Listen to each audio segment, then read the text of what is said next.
Hey, what's up, guys? Welcome back to the Sideline Sorcerers. Hope you guys are doing well. Now, unfortunately, today we are a man down. Jake was unable to make it to record today, but as they say, the show must go on. So we're going to surge forward, do everything that we usually go through in an episode, recap everything that happened in week 2 of the NFL season, and of course, predict every game for this upcoming week, week 3. So, still a lot of exciting things to talk about. Very pumped to get into what happened last week, obviously. So without any further ado, let's do that. It was a crazy week, a lot of upsets. So I only went 8-8. Jake went 7-9. So we're both 18-14 on the year. I feel like a lot of teams played very differently than they played in week 1. So it's hard to gauge, kind of hard to feel everyone out. But hopefully going into the next week, we'll be able to be a little bit more accurate here. But Buffalo at Miami. Thursday night football. We all know what happened to Tua. I'm not a doctor. I have no medical background whatsoever, but I do think he should retire just based on how many severe concussions he's already had.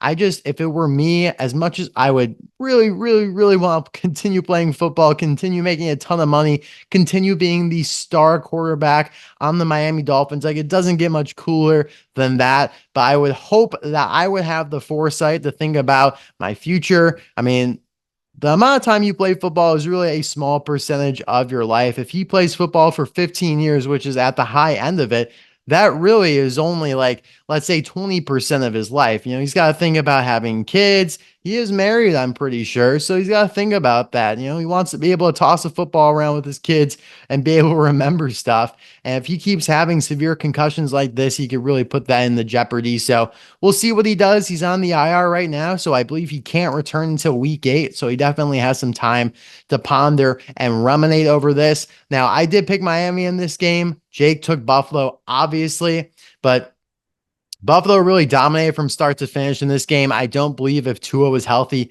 for the entirety of the game, he would have made much of a difference. I still think they would have gotten blown out pretty bad. Maybe they score an extra touchdown at the end there, but yeah, I mean, I really believe the play that he got injured on, he was pressing because he had already thrown 3 picks in the game. So he's like, man, I just got to make a play. Like, I got to prove that, like, I'm still viable because, he was making mistakes left and right. It was a bad game for Tua. I don't mean a dog on a guy who just had a concussion like that, but he could have easily slid there when he got the first down. But because he had already thrown 3 picks, he was playing bad, he was pressing. So he lowered his shoulder and took that big hit from DeMar Hamlin. And I kind of feel bad because, like I said, he didn't have to do that. He could have slid, still gotten the first down and all that. But he was trying to make every play. He was trying to get every inch possible, and it's not worth it. But yeah, Buffalo dominated. Josh Allen literally didn't have to do anything. Josh Allen probably had one of his lowest productive games, and yet they scored a ton of points still. It's really, very different from what we usually would expect to see with Buffalo, when he has to put a cape on and go out there and be Superman because, the defense gives up a ton of points or, they can't run the football, but they're looking a lot more balanced even without Stephon Diggs. So I'm very happy for Buffalo, but I did take Miami just because I really didn't think that they'd be able to continue losing to the Bills. But, the Dolphins clearly, I think it maybe shows that the Jaguars are dog water, which I'm really surprised about because if they were able to come back, beat the Jaguars, but then get blown out this bad from the jump against the Bills, man, we might have to kind of rethink the hierarchy of teams in the AFC. We might have to do the same for the NFC because San Francisco went on the road and lost to Minnesota. Now, this kind of game, I feel like I overlooked a little bit. Minnesota beat them last year, which I thought, a team of Minnesota's caliber, not very good. They're not going to be able to pull off an upset against the Niners 2 years in a row, but they did. One element of this game that I feel like I didn't really talk about was that Sam Darnold, he wants revenge. They cut him, the Niners, even though he was always the backup there. He did start a few games, had some good moments, but he was the backup there. They cut him, and he obviously took this opportunity to the fullest and beat him up pretty good. It wasn't really that close. There were, times there at the end where San Francisco had opportunities, but Minnesota was pretty much up during the entirety of this game. So, yeah, I mean, good for Darnold.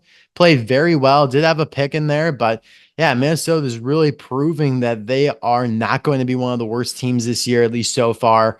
And that is highly different from what I originally thought. I really thought Minnesota would struggle this year, whether it be JJ McCarthy, whether it be Sam Darnold. Obviously, we know it won't be JJ. So it seems like as long as Sam Darnold doesn't play like dog water, as long as he doesn't get hurt, he'll actually start a full season at Minnesota. And I mean, when you're throwing the Justin Jefferson, you got those kinds of weapons, they could end up having a pretty good year.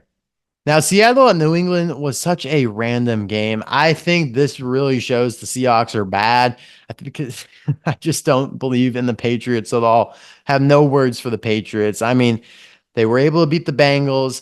We all know, I mean, last week, whatever. I really do feel like that's an anomaly. I don't think because New England was able to force overtime here with the Seahawks, that shows that they also are going to be able to win, 7 to 10 games this year. Like maybe Minnesota can actually, which I did not think was possible going into the year. I don't think Seattle's very good. I think New England was able to capitalize on a couple of those, being at home, just kind of taking advantage of some of Seattle's shortcomings. But one of the more boring games in the slate this week, despite it, actually being tight and going into overtime. But I'm glad Seattle was able to come out with the dub because it was the first game I correctly picked this week. Jake took New England. We obviously both took San Francisco there. Giants at Washington. This game is just crazy to me. I'm glad I took Washington here because I really wanted to take the Giants. I think I had them maybe beating the Commanders in my preseason picks.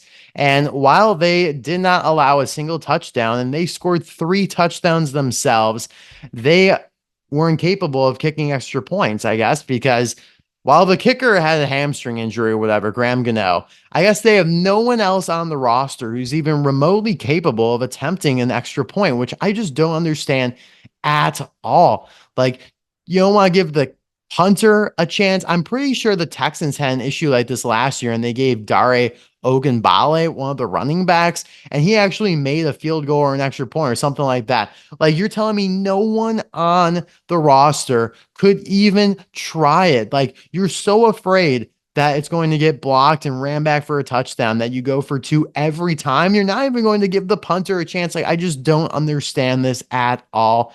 Maybe I'm missing something here, but I feel like you could have found a way to maybe attempt a couple extra points there and made this game a little bit different because you lost by 3. And yeah, I mean, if you kick 3 extra points on those touchdowns, you could have tied the game, won maybe. Maybe it played out differently. But on the flip side of that, you're telling me you go for 3 2-point conversions and you don't get any of those. The Giants are killing me, man, because Daniel Jones didn't play that bad. He didn't turn the ball over. He had 2 touchdowns. He was decently efficient, very reminiscent of Daniel Jones from 2022, but they still came out on the losing end of it. Jaden Daniels looked all right. I still don't think he's thrown a touchdown yet. I don't think really any of the rookies have thrown a touchdown. Maybe Bo Nix got one, but obviously Caleb Williams still has yet to throw a touchdown. Jaden only has the rushing touchdowns. Drake May hasn't played. So moving on from that, you have the Chargers at Carolina. So yeah, this is the Bryce Young getting benched game. Yeah, I mean, I think they should have done this like the other way around, whereas they, let Andy Dalton play last year and let Bryce Young sit and learn, because when Andy Dalton started that one game last year against the Seahawks, they actually played very, very well, right? And they almost won that game. Now they're kind of doing a reverse in a way that just destroys Bryce's confidence if he still had any left. So I really don't like how the Panthers organization went about handling their rookie. I really don't think he was ready to start last year. And you already had Andy Dalton, who played very well on the Saints the year prior. So I don't know, just another one of those like head scratching decisions, one of those just like, what is going on with some of these teams that are just so bad, like Giants. I mean, the Commanders not scoring a touchdown, kicking, and they were all chip shot field goals. They were not 50 yards. Like Adam Siebert had such an easy day to rack up all that field goal yardage for the Commanders. But here you go. Yeah, it's brutal. It's tough. So we'll see where it goes for Carolina. I actually think they'll be a lot better with Andy Dalton. I'm going to pick them to win as well next week, which is a crazy statement, but we'll get to that. Chargers just muddling through. Justin Herbert, he is really like every year that he has been in the league, he has gotten like less productive and less productive. I don't think he's any worse of a quarterback, but he's just not throwing the ball as much as he used to. I remember he would go out and have like 4 touchdown days, like on the reg. Like he would go out, remember in his rookie year against the Saints, had like 4 touchdown passes. He had like 2 or 3 against the Bucks that year. I mean, it was just wild his rookie year. But every year after that, he just has not been really, the same caliber of productivity and, well, I guess I should say production. But I don't know. I think it's just the way Jim Harbaugh wants to play the game. He just wants to run the ball, and J.K. Dobbins has been incredible for them. So there you have that. New Orleans at Dallas. Now, while I picked Dallas in this game, Jake and I both did. You know how high I've been on the Saints going into this year. And like I said, I think I said this last week, if they were able to win this game, like we're talking 1 or 2 seed in the NFC at this point. Their schedule lines up very nicely because they did not win the division last year. The Bucks did. So they get to play a lot easier schedule than the Bucks. Maybe the Falcons are better than people think after last night or the other night's win, which they were so lucky to win that game. And honestly, it really hurts the Saints because the Saints are liable to lose this upcoming week to the Eagles. And if the Falcons also lost to the Eagles, we'd be in a much better spot as a Saints fan, which I kind of feel like I'm becoming one. But yeah, I mean, the Saints just dominated this game from start to finish. They ran the ball well. Derek Carr, I think he only was 11 for 14, but he had 243 yards because he's just throwing the ball all over the place. People really underestimated Derek Carr, talking about Spencer Rattler taking his job. He's like, nah, this is my job. And he goes out there and goes absolutely insane these first 2 weeks, 2 offensive explosions. I mean, against the Panthers last week, not impressive. At home, no. But on the road in Dallas, yeah, this is an extremely impressive win. It wasn't even close. I mean, I thought Dallas would kind of maybe do some crazy garbage time stats at the end, but they weren't even able to really pull that out. I thought this was an easy Dak over 300-yard passing game because he was trying to throw to get back into the game.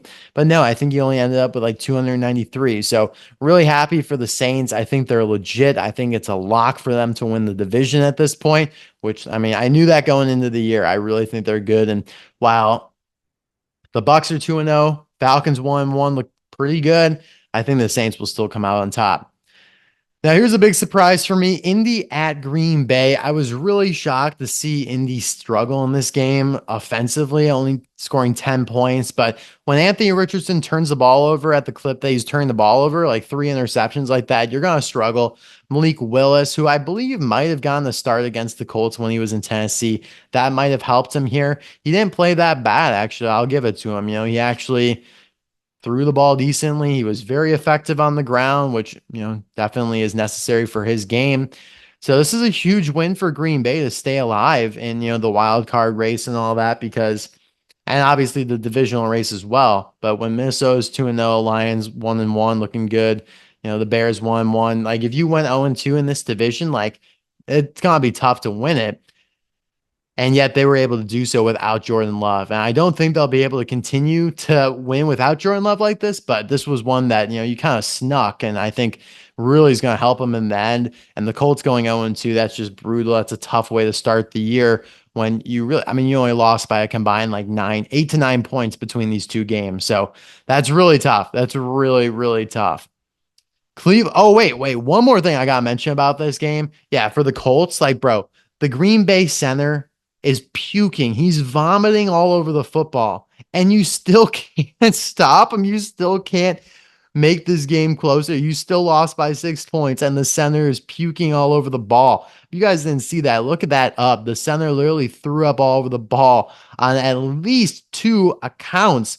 I remember, like, I saw freaking Malik Willis snap the ball or, get the ball. And he's like, what the hell is this? And he like wipes his hand on his towel and he's like, I ain't throwing this wet, nasty ball. Like I would have loved to see him throw and then just seen like the puke just twirl off in the spiral, but he just ran that. But that was gross. But I mean, hey man, they got it done.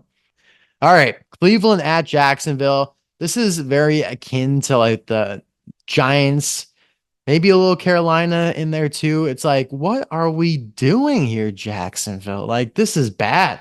Trevor Lawrence, we need to start talking about like bust. I'm sorry. I'm going to say it.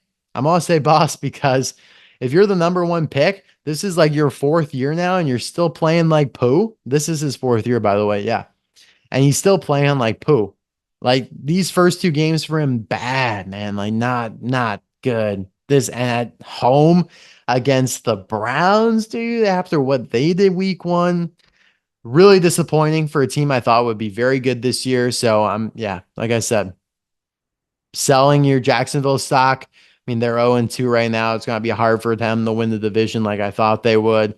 So I'm a little bummed about that. Cleveland, I mean, hey, it helps that the Ravens and the Bengals are both 0-2. It doesn't help that the Steelers are 2-0, but yeah, I mean, at least they're still alive. Deshaun had a nice rushing touchdown, but other than that, he still can't throw the ball to save his life.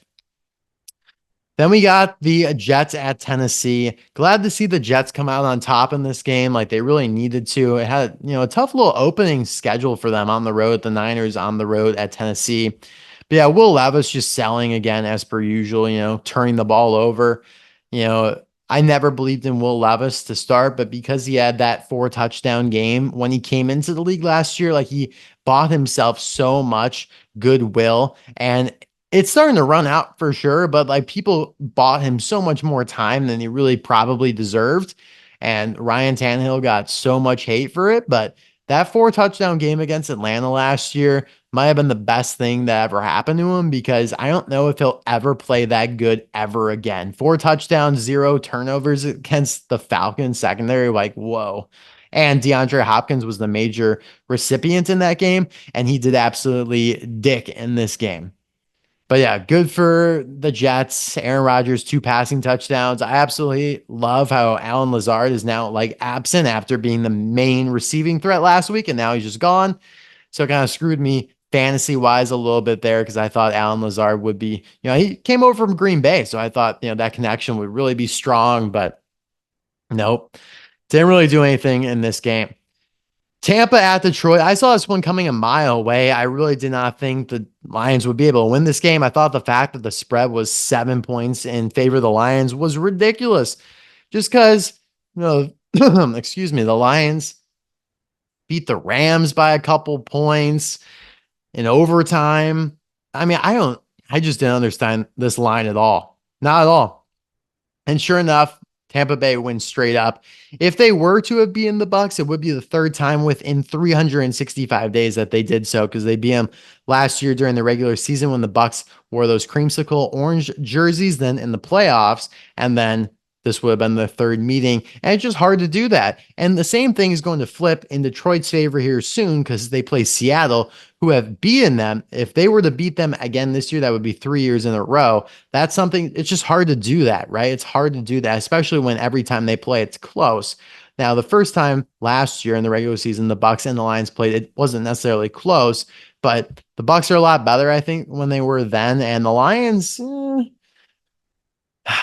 I don't know. I'm a little worried about the Lions. They have to play the Cardinals this week on the road. Like, that's another very tough game, but good for the Bucks, 2-0 this year. Baker Mayfield looking good. Jared Goff throwing 2 picks. Not good. He's got to kind of limit those turnovers here. Otherwise, he's going to start catching some heat like he used to back, when he originally, like at the beginning of his career in Detroit, and obviously back in LA. Vegas at Baltimore. What a weird game. Kind of a game that something smelt wrong about it, but it's like there's no way the Ravens lose at home after losing to the Chiefs with a couple days extra of rest and prep, right? They played on Thursday night. Here we are Sunday, the week after. So they had some extra days of prep. It's the Raiders. Raiders lost to the Chargers, who didn't look good. They only put up like 10 points. Surely, this would have been my lock of the week, honestly, if I was in a survivor pool. And yeah, there weren't too many of those this week. I mean, I guess Houston at Chicago might have been my lock a little bit more, but yeah, this is a yikes for Baltimore starting 0-2 like this. And then you have another tough game here in week 3. The Raiders, though, I mean, they look really good. I'm really impressed with how they came out and played. Gardner Minshew obviously doing his thing, Minshew mania, but what a choke job. This reminds me of a couple years ago when Baltimore blew a huge lead to the Jaguars. I ended up losing that game when they were much better than the Jaguars. It's like, this feels like, that every other year thing when the Ravens have a bad year, and it ultimately ends in Lamar Jackson getting injured and whatnot. So I don't know. I don't like wish injury upon anyone. I don't think he'll get injured, but it's kind of like tracking on that pattern. Like last year, number 1 seed, they were great. A couple years ago, they were number 1 seed, lost to the Titans the first round, and it's just very cyclical for them. And this could be a down year for the Ravens. I mean, you can't lose this game. You can't go 0-3. So we'll talk about their next game here. Now, the Rams at the Cardinals, I feel like I kind of misread. I didn't understand the severity of the Rams injuries at the time I made this pick. And I do like the Cardinals a lot. I think I predicted them to go like have 7 or 8 wins, before we got into the season. And while I didn't pick them to lose or win this game, I definitely, I'm not surprised about it. I mean, it's at home. I think they're much improved. And while I thought the Rams would be better, they just dominated this game. This was insane. Obviously, everyone's talking about Kyler Murray, perfect passer rating, Marvin Harrison Jr. going off. All 4 incompletions were to Marvin Harrison Jr., which just goes to show, like, if all my incompletions are to my best receiver and he still had like 140 yards or whatever it was, like, that's when you got a problem in a good way. Like, you're a problem for everyone else. So, yeah, Cardinals could be scary this year. I think they'll be competitive in most of their games. But yeah, this is panic mode time for the Rams here because like most of your team's injured, and now you have Stafford, who, I mean, the two things he needed most as an aging quarterback were good receivers and a good offensive line, and those are the two areas impacted most by the injury. So could be really rough for the Rams going forward. Bengals at Kansas City, really good game here. Obviously, the Chiefs pulled it out late by a point. Evan McPherson missed an extra point during the game. Now, obviously, that coaxed the Chiefs, I guess, and they're going for two. I didn't catch all this game, but they did end up going for two, not getting it, maybe as a reaction to the extra point being missed. And ultimately, it ended up, Chiefs kicked a nice game-winning field goal and all that. And I did pick the Chiefs here to win. I didn't think the Bengals looked great last week. They always tend to start 0-2. And I feel like the last couple of times they did this, they were able to turn things around, but only 10% of the teams, I believe, make the playoffs after starting 0-2. So the odds are not great in their favor, but the schedule lightens up tremendously going forward. I still think they'll be fine. I still think they win that division just because when they start playing these divisional games, I think they'll either sweep the Browns or the Steelers, and then they'll probably split with everyone else. But yeah, no, this was tough. Burrow had a fumble in here, but otherwise played well. I didn't think Mahomes played great. He had a couple picks in this game.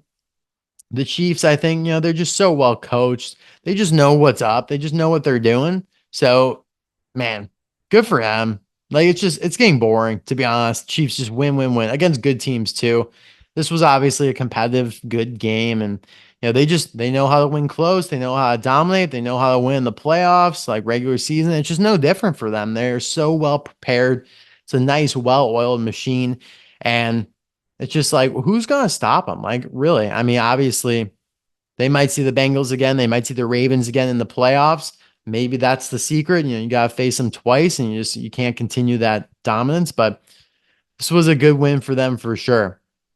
Pittsburgh at Denver. So the worst thing about the Bengals going 0-2 is that the Steelers have gone now 2-0. Obviously, a very easy start to their schedule. Playing the lowly Broncos here with Bo Nix with probably the worst yards per attempt ever, at least through 2 games I've seen in a long time.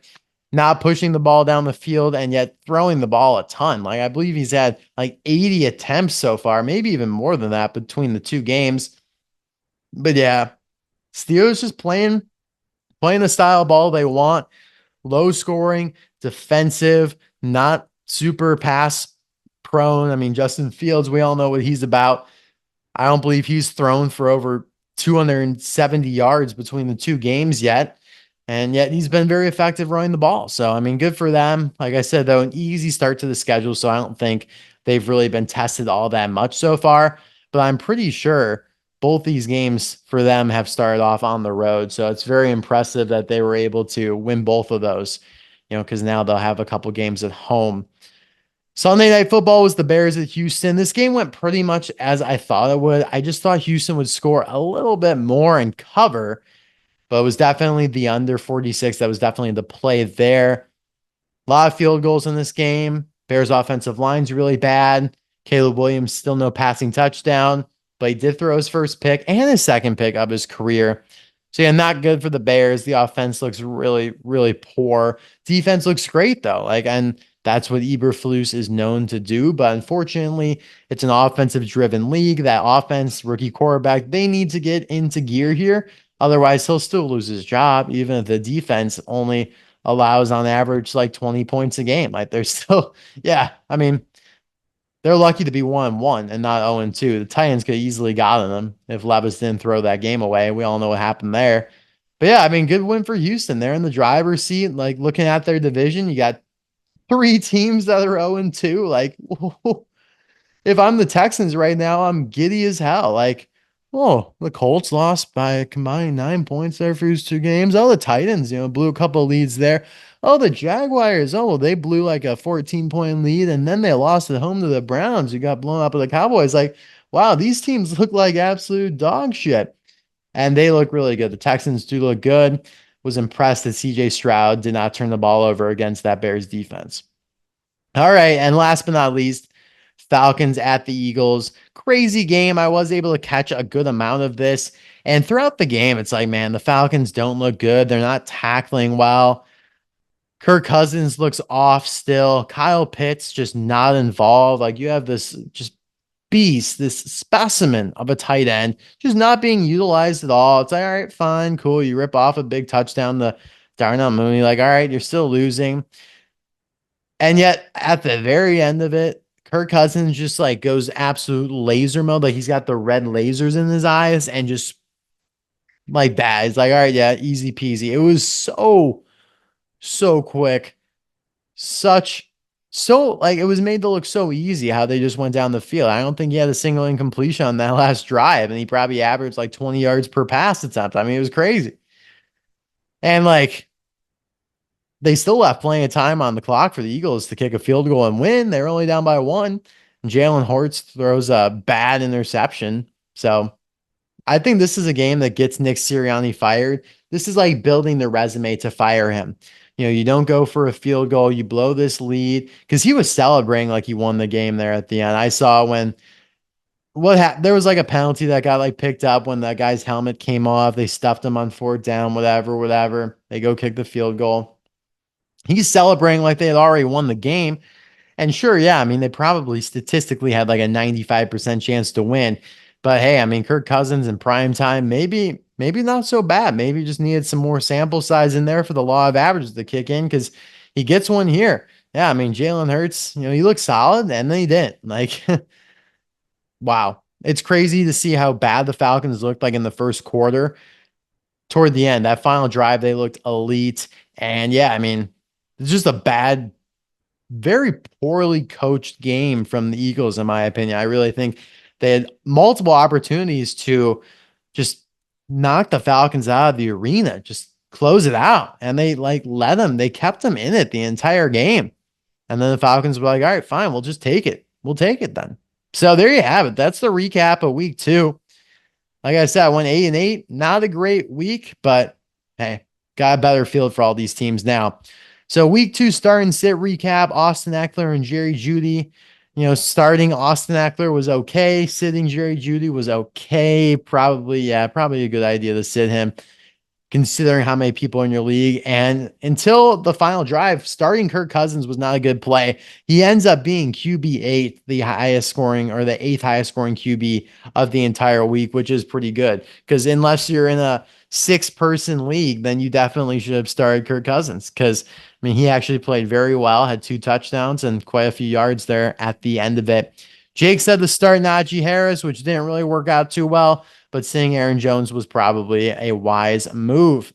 Now, for our best bets, like I said last week, when I went super crazy in the NFL bets and did not do well in college football, I was like, well, the law of averages surely will kick in and I'll have an opposite week this week. And yes, I sure did. College football was dialed in. Tulsa did not cover. Tulane did not cover, although they kind of were close. LSU, South Carolina over 50.5. The weather was not a problem in that game. I think it was like 69 points scored in that game, so that hit. Arizona State money line, it was close, but that hit. That was minus 122. Memphis plus 6.5. I wish I had the balls to take them to win because they won outright in this game.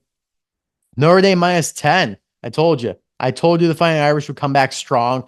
Obviously, they won that game by like 60 points. It was crazy, crazy. Alabama minus 15 and a half, another game in which it wasn't even close. They covered easily. Boston College plus 16 and a half. Hey, they were winning for a good amount of the game, so they easily covered this one as well. Texas minus 34 and a half. Quinn Ewers goes down, no problem. Arch Manning comes in, looks even better. I mean, obviously UTSA not looking great this year, but another easy cover. Now, here, the opposite of an easy cover, two, actually. Oregon State plus 16. Yeah, it wasn't even close. I'm really surprised about this. I really thought Oregon State at home would be like, hey, Oregon gets to go to the Big Ten. They get all, I mean, they're like the hottest girl at school, right? They get all the attention. They go to the better league, and I get left behind here in the Pac-2 with my buddy Washington State, and we're just meant to kind of like dick around with ourselves, play handsies and like yeah, so I thought it was a perfect opportunity for them to come out and prove that they should have gotten some love from one of these other conferences and got, offered to, come into theirs, like maybe even the Big 10, maybe the Big 12, whatever, right? But no, they got stomped. But it was only a matter of time before Oregon really started to look like them true selves and not like the, almost losing to Idaho type of team. But I'll jump to this one real quick. That same mentality I applied to the Washington State Washington game. I didn't have it in my initial podcast bets here, but I did in the short pod or the short that I released on YouTube, and that hit. So they covered and actually won that game. And then Georgia minus 24. This game was gross. It was ugly. Georgia barely won this game by 1 point. So obviously then cover there. Tennessee minus 49. I think they were winning by like 60 points by the first half or at the end of the half. So that was easy. And then Mississippi or Ole Miss minus 23 and a half. Closer game here, but obviously still not within the realm of not covering. So lots of college bets hit this week. I think that was 1, 2, 3, 4, 5, 6, 7, 8, 9. 9 wins, 4 losses. So yeah, I'll take a 9. Yeah, 9-4, 9 of 13. That's not bad. Yeah, the pros wasn't great though. Jacksonville didn't cover. They really should have though. I think they got a safety there at the end, which blew their cover. It was 16-13 and then 18-13. So that kind of sits in the craw a little bit. Or actually, no, they were still never mind. Never mind. I thought they were plus. No, never mind. They still wouldn't have covered. Chicago, Houston under 46. I thought that was easy money. That worked. Houston minus 6.5, though. Not the case. I thought they would score more. Rams money line. No. Giants plus 2.5. No. Even though it was close. We all know what happened there. Jets minus 4. That hit. Colts minus 3.5. Really disappointed they didn't win that one. And then the Bucks plus 7. So the ones I felt the best about did hit. Like Bucks plus 7 and the under in the Houston game did hit.